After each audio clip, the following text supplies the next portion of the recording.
Hi, I'm Erik Voss, and as we rewatch Avengers Endgame, one line stands out from Doctor Strange as particularly cryptic, despite everything this secretive Sorcerer Supreme says coming out like a freaking riddle. When Stark asks Strange in the final battle if this version of events was the one victorious future that he foresaw in Infinity War, Strange responds, "If I tell you what happens, it won't happen."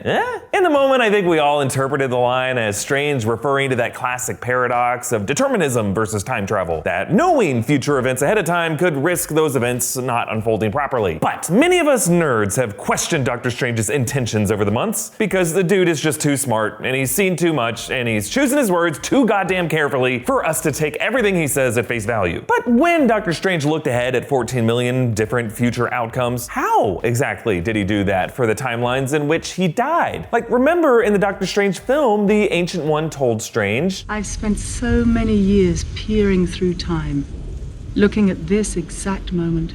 But I can't see past it, but never further." The Ancient One could look ahead at her life timeline, but not beyond her death. So how could Strange look beyond his death? Was he lying to Stark when he said that he looked ahead at these futures and there was one in which they won? Liar?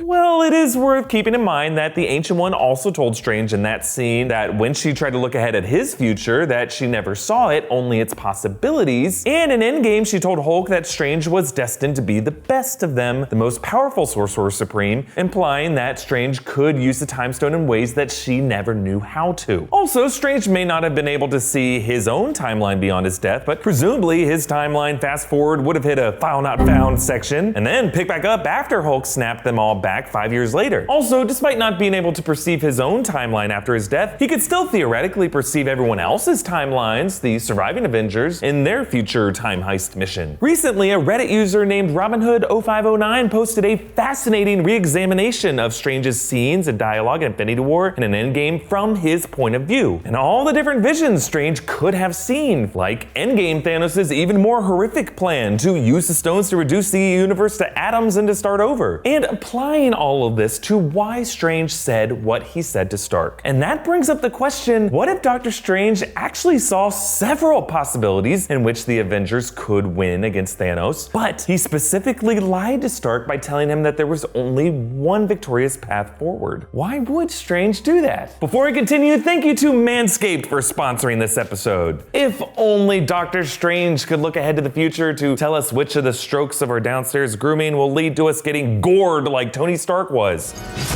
But fellas, I'm here to tell you, you no longer have to worry about trimming that body hair because Manscaped has you covered. Manscaped.com is the only men's brand dedicated to below-the-waist grooming and hygiene, with tools created by a team of aerospace engineers featured on Shark Tank. Yeah, these geniuses are the Sorcerer Supremes of pube trimmers. Join me in this realization that you shouldn't use the same razor to trim your beard as you do to trim other places. And check out this baby, the Lawnmower 2.0. It's a waterproof trimmer with a powerful 6,000 RPM motor. It comes with a replaceable ceramic blade head with skin-safe technology, meaning you won't get nicked or snagged or feeling like Star-Lord post-Gamora. Why is Gamora always nut checking? Manscaped.com lets you get a replacement blade delivered every 3 months to ensure the trimmer stays hygienic. And their Perfect Package 2.0 Manscaping kit also comes with a Crop Preserver moisturizing deodorant, the Crop Reviver spray, and the Crop Cleanser shower gel. They also got cologne and the Magic Mat disposable shaving mats with comics to read. So now you got some reading material as you get creative and shave Doctor Strange's weird goatee into your nuts. So guys, give Manscaping a shot. It's summertime. Freshen up that swimsuit area with these travel-friendly, TSA-approved products. It's risk-free, 30-day money-back guarantee. And here's a free gift for new Rockstars subscribers, the Shed Travel Bag. Get 20% off plus free shipping plus this free gift with the code ROCKSTARS20 at manscaped.com. Okay, back to Doctor Strange and the possibility that he's a big stinking liar. By telling Tony Stark, "If I tell you what happens, it won't happen," Doctor Strange could have been insinuating that he was well aware of Stark's greatest flaw, his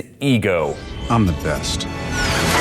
In Avengers Age of Ultron, Stark similarly received a vision of the future, a horrific outcome, probably a lot like the millions of game overs that Strange foresaw. Stark's response to this vision? This too clever engineer tinkered and tinkered until he almost blew up the world. Ultron is what happened. Had Stark done nothing in response to seeing this possible future, we wouldn't have had Ultron, and instead of Vision, we would have had a Mind Stone that would have been a lot easier to destroy. The conflicts of the first two Avengers films left Stark with an unbelievable total hero complex, and an ego that Doctor Strange very quickly clashed with in Infinity War. So it's very likely that Strange knew that if, in that moment in Endgame, he told Stark, okay, yes, Tony Stark, it's time for you to make the hero play and snap Thanos away and scorch yourself, he would have risked Stark overthinking it, improvising off that plan, and possibly screwing it up, leading to it not happening. And in Strange's various looks into the future, perhaps the one constant of these successful futures was that Stark thinks there was only one way to win, and for Stark to only learn of his sacrificial role at the very last second. Because think about it, for every other part of that plan, Stark needed to be very much alive, decoding time travel, helping recall where and when all the stones were in history, and how to get them, as well as backup options like the Camp Lehigh side trip, all until, by holding up one trembling finger in the final battle, Strange signaled to Stark, okay, now you know this is it. Really, who knows how many win options Doctor Strange could have foreseen? It could have been 1, it could have been 100, or it could have been 0. But since the Avengers did win, and Doctor Strange did foresee some of this victory, we have to assume that part of his plan was to tell Stark that only one path led to victory. And by telling Stark one, nothing further, Strange left Stark with just enough hope to keep the man tinkering, but not let Stark's crippling ego take over and isolate him from the other Avengers, who were also crucial to this victory. By choosing his words super carefully, Doctor Strange allowed Tony Stark and the Avengers to win and lose in the way that they always should together. Do you think Doctor Strange lied to Stark? Comment down below with your thoughts and follow me on Instagram and on Twitter at EA Voss, and subscribe to New Rockstars for breakdowns of everything Marvel. Thank you for joining me, and if Strange was manipulating Stark with his words there, let's hope he didn't just manipulate things to lead Stark to a death that Strange foresaw millions of times. I mean, Strange doesn't hate Stark that much, does he?